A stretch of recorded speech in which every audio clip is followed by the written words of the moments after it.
Hi there, what's going on everybody? It's JB here, and it's a sad day for football fans everywhere that unfortunately today Cryille Regis, who was the catalyst for black players in the 1970s along with Brendan Batson and the late Laurie Cunningham, unfortunately he has died of an heart attack aged 59, just 59 years old. It's unbelievable for a guy whose career was just fantastic.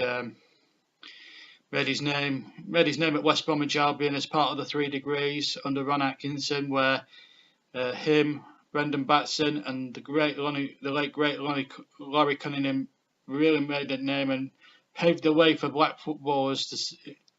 Made a statement for black football saying, if we can do it, anyone can do it. And they paved the way for people like John Barnes, Mark Bright, Rio Ferdinand, Ian Wright. All these type of players that came through the system. Viv Anderson as well was there at the same time as the guys at West Brom. So they were trailblazers. As I said, I've got a montage of clips to show at the end, but he was a West Brom legend, top scorer. He didn't score ordinary goals. He scored special goals, as you'll see at the end. You know, real quality goals. He had pace. He was spotted, I think, by non-league by Ronnie Allen, Ron Atkinson's assistant at the time, and there was something about him. And he came to prominence in a 6th-round FA Cup tie in the late, I think it was 1978 against Nottingham Forest, and we had the goal to show you at the end, where he just gets away from the defender. And Nottingham Forest were the best team in the country at that time. They were going to win the league title, going 42 unbeaten. I think that was their only defeat in that second half of the season. They won the League Cup as well, Forest. So to beat Nottingham Forest in that era needed some doing. And Cryille Regis really burst onto the scene from that moment on, and then the goals started playing for him. Regrettably, though, he didn't win anything with West Brom, but he moved on to commentary in the mid-80s, and he was part of the 1987 FA Cup winning team. We famously beat Tottenham, of course. We were red-hot favourites. Beat them 3-2 after extra time. He didn't score in the game, but he played a huge part in Coventry's only major success. And then he moved on to play for Wolves, Aston Villa, and 1 or 2 other clubs. I mean, mainly played most of his football in the Midlands for so many years. And he was a great gentleman, as I say, a real trailblazer. Regrettably, his career was at the same time as other great England strikers, you know, like your Linekers, your Beardsleys, your Hoddles, all that type of people that were getting in above him in the pecking order. Trevor Brooking, Kevin Keegan, all those sorts of players. And it's a real shame he only won 5 England caps, because I think with his record, I think he could have won an awful lot more England caps. I think he could have won about 30, 40, maybe 50 England caps. No doubt about it. He was a talented player. He did a lot of good things on and off the pitch. He was a gentleman. You know, he was just fantastic. A great footballer, great role model to young professionals. Alan Shearer tweeted today that he went to a trial at West Brom when he was 13 years old, and he was in awe of the man. That shows how much he was loved. He was a celebrity. You know, him, Batson, and Cunningham were known as the 3 Degrees. And also the singing group came down for a little promo, with the 3 Albion players. But as you're going to see in a minute or two, some of the goals he scored were just some of the best goals you'll ever see. All of them for West Brom. But it was his first and greatest club. I mean, football fans everywhere. I'm a Burnley fan, as you all know, and I'll always respect legends that die, that play for your club. I wish Cryille Regis could have played for us, because I think he would have done well for Burnley. But I mean, the service he gave to West Brom, to Coventry especially, was unbelievably amazing. In fact, an injury only stopped him joining Big Ron Atkinson at Manchester United back in the mid-80s when he was a player at Coventry. So, you know, he could have easily gone into the Manchester United team at that particular time. But a terrific player, I mean, to die at only 59 is a real sad way, because, you know, that's no age to die. He died sadly of a heart attack. But before I leave you, my thoughts go out to his family. He's missing his wife and his children and his and all his immediate family. You know, it must be a tough time for them.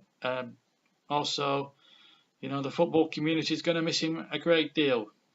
But anyway, we're going to end with a little tribute to some of his goals he got for West Bromwich Albion. Some of them are real crackers.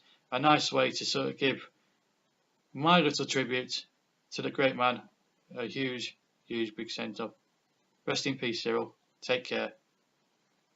And keep scoring the goals in the sky. For me, JB, take care. And I'll leave you with this montage of the great Cryille Regis in his West Bromwich Albion playing days. Bye-bye. They caught square, there's a chance. Oh, he did it superbly.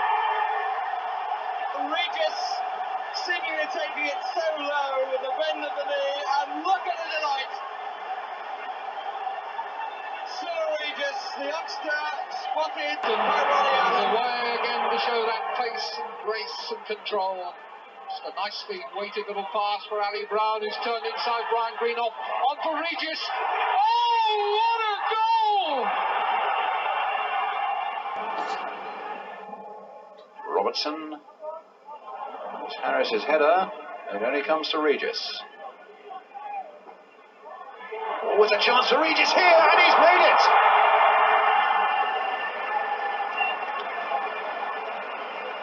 Well, that was a beautiful bit of skill by Regis.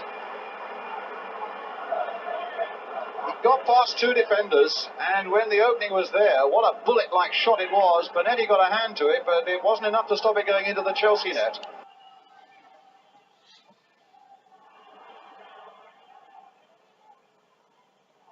onside. It's Regis. Motson is in the centre, and Regis scores for Albion. A very good piece of finishing, bearing in mind the angle he came in at. But the move was initiated by Brendan Motson, who so far has been the man of the match. He got forward again for Albion there. Regis just beating the offside trap, coming in from the angle. And although Robson was waiting for a pullback, he beat Corrigan at the near post. And near post now.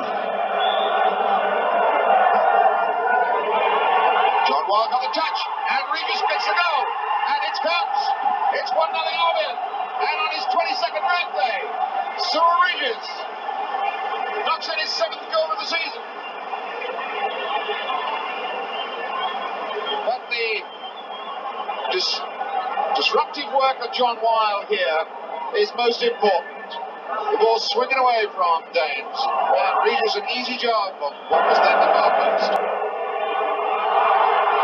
Robson, and the goal from Regis. Yes, 2-1. Cryille Regis.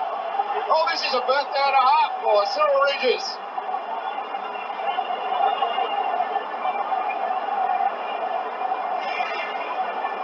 It's really turned out to be an incredible pass from Owen. It was aimed meant as a shot. It gives a good ball to Robson. He picks out Regis, and Regis picks his target and passes the ball in. Motson. Ball off to Regis. Round Regis. And he's going to get there now. Cryille Regis has done it. And that's the one that wraps it up. There's no doubt about that. It's 2-0 Albion. Battling work here. And it was Motson who set it off there. He goes and plays the 1-2. And Regis is in. Motson was there to support if needed, but Regis needed no support. He was going to... Regis taking it well on the chest, and a lovely piece of control by Regis. Oh, what a great shot! Oh, what a goal to the season! Pressure on everybody, and here goes Brown for Regis. Oh, what a shot! What a goal! That was something special. Look at the power of the shot that Cryille Regis puts in here. Boom! That beat Blythe a mile on sheer pace. It's 1-0 Albion.